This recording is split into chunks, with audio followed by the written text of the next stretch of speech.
Hello, hi friend. आप लोगों के सामने फिर उपस्थित Guddu Kumar. Good morning of you. आप लोग कैसे हैं?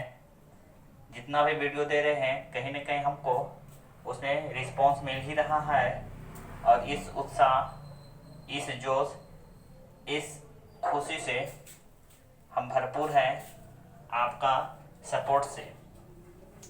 हमने वर्ण पढ़ा चुके हैं, वर्ण के बाद आता है आपका स्वर्ण भी पढ़ा चुके हैं। अब इसकी अगला जो चैप्टर आता है वो होता है व्यंजन वर्ण। व्यंजन वर्ण शायद आपके बारे में पढ़ा होगा, बचपन में पढ़े होंगे कि व्यंजन वर्ण कहते किसे हैं। तो व्यंजन वर्ण उन वर्णों को कहते हैं जिनका उच्चारण स्वर वर्णों की सहायता ली जाती है। लेकिन हमको पता कैसे चलेगा? मौखिक रूप से जब हम स्वर वर्ण बोलते हैं तो इसमें किसी प्रकार की जरूरत या सहायता नहीं होती है। लेकिन जब व्यंजन वर्ण की बात करते हैं तो हम किसी न किसी दूसरे पर निर्भर रहते हैं। सपोज दैट, अब परिभाषा के थोड़े से लय को बदल रहे हैं। जब कोई वर्ड को अंदर से जब बोलते हैं, आंतरिक से जब बोलते हैं, और जब मुंह में आकर थोड़ा सा बाधित हो जाए तो वह वर्ण होगा व्यंजन वर्ण।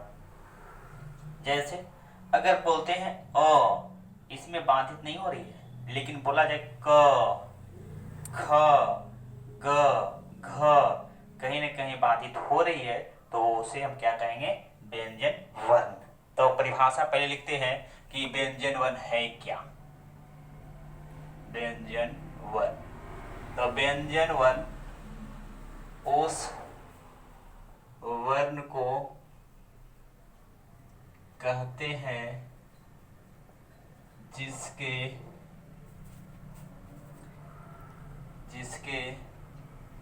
सहायता ली जाती है, अर्थात स्वर वर्ण की सहायता। ऐसे कह सकते हैं कि व्यंजन उन वर्णों को कहते हैं जिनकी सहायता ली जाती है, अर्थात स्वर वर्ण। अर्थात कह सकते हैं कि व्यंजन उन वर्णों को कहते हैं जिसका सहायता स्वर वर्ण की ली जाती है। दूसरी परिभाषा से लिख सकते हो, व्यंजन उस वर्ण को कहते हैं जिसकी उच्चारण में स्वर्ण वर्ण की सहायता ली जाती है, उसे क्या कहोगे? व्यंजन वर्ण। जैसे एग्जाम्पल, जैसे बोलोगे क, ख, ग, घ। जैसे बोलते हैं च, ट, प, त, इत्यादि बोल देते हैं। इसे पता क्या चला कि सबका सब ये व्यंजन है। अगर बोला जाए अ तो ये आपका स्वर है, लेकिन बोला जाए च तो ये व्यंजन है। इसमें जो अ लिखा गया इसमें शुद्ध स्वर है, इसमें खाली स्वर है। लेकिन च में क्या है? इसमें स्वर भी है और व्यंजन भी है। तो हम इसमें ना तो शुद्ध व्यंजन कह सकते हैं, ना तो शुद्ध स्वर कह सकते हैं, अर्थात व्यंजन की कैटेगरी में रखा कर सकते हैं। तो हम शुद्ध व्यंजन कहाँ करेंगे? तो थोड़ा सा आपका इंतजार करना पड़ेगा, और वहां पर आगे थोड़ा सा चलेंगे, वहां समझ में जाओगे कि व्यंजन कहाँ शुद्ध होगा। वहां से देखे थे व्यंजन एक परिभाषा हो गया। दूसरी में क्या बोल सकते हैं? जो स्वर्ण वर्ण की सहायता ली जाती है, जो वर्ण स्वर्ण वर्ण की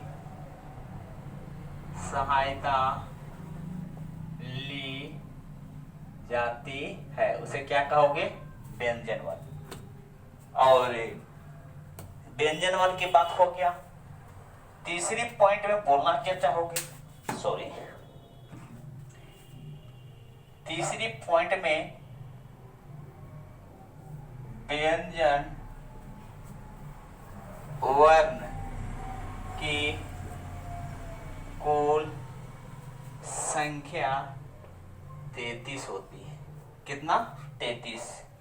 और ये 33 है जो 3 भागों में आता है।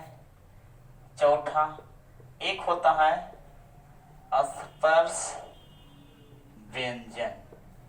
स्पर्श व्यंजन की संख्या होती है 25। क्वेश्चन पूछा जाता है ऑब्जेक्टिव में कि स्पर्श व्यंजन की संख्या कितना हो, तो बोलेंगे 25। ये होते कौन कौन है? अब सुनना, आपने क का नाम सुना होगा, ख का नाम सुना, ग का, घ का, अंग का, च, छ, ज, झ, य, ट, ठ, ड, ढ, न, त, थ, द, ध, एक न। यहाँ से प, फ, ब, भ और म। इसको कहते हैं कवर्ग। वर्ग। इसको कहते हैं चवर्ग। इसको कहते हैं टवर्ग। इसको कहते हैं तवर्ग। इसको कहते हैं पवर्ग। इसकी संख्या 5, इसकी संख्या 5, 5, 5, 5। अगर मैथमेटिक आता होगा तो होते हैं 25। इसको टोटल जोड़ते हैं तो 25। इसी को कहते हैं स्पर्श व्यंजन। इसमें समझने में कोई डाउट, कोई आपका कष्ट नहीं होना चाहिए। आराम से समझ गए होंगे कि स्पर्शी व्यंजन।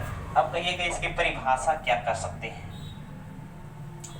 परिभाषा तो ये आसानी में हम बोल सकते हैं कि परिभाषा कि स्पर्शी व्यंजन क से लेकर म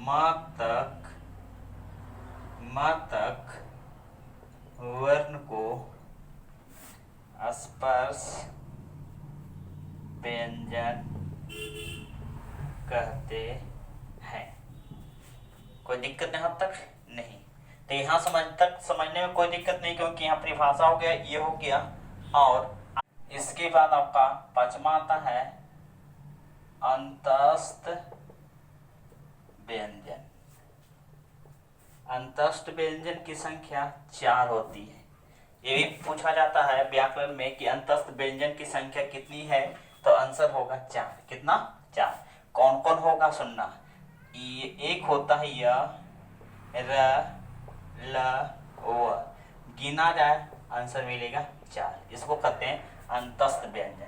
एक छठा होता है उष्म व्यंजन। उष्म व्यंजन, तो उष्म व्यंजन की संख्या भी होता है 4। ये होते हैं तालव स, मूर्धन्य स, दंड स, एक होता है ह। ये तुम्हारा होता है उष्म की बात। एक छठा सा ऑप्शन आता है 7वां।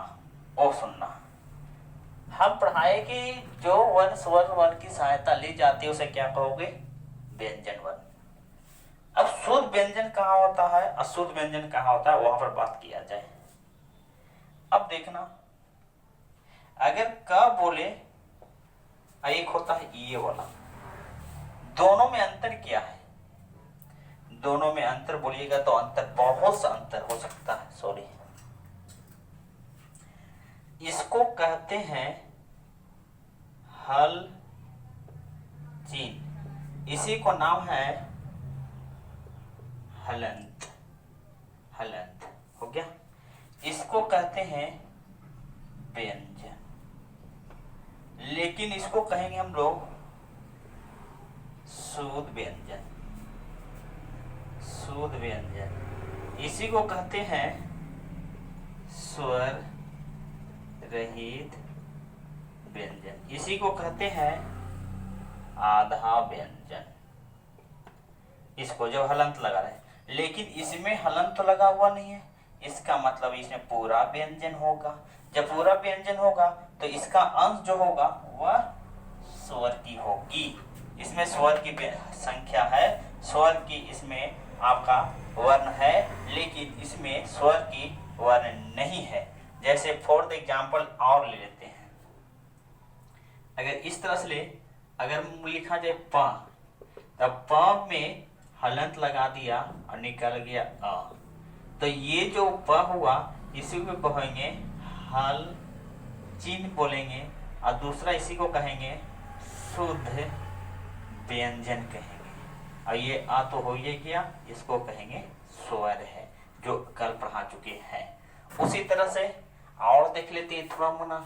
जैसे लिखे च, इसमें हलंत लगा दिए प्लस में आ, ये तो स्वर हो गया, इसको कहेंगे शुद्ध व्यंजन। इसको कहते हैं ट, तो ट में हलंत लगा लो, प्लस में हो गया अ। इससे पता चल रहा है कि व्यंजन में स्वर है, व्यंजन में स्वर है, लेकिन स्वर में व्यंजन नहीं है।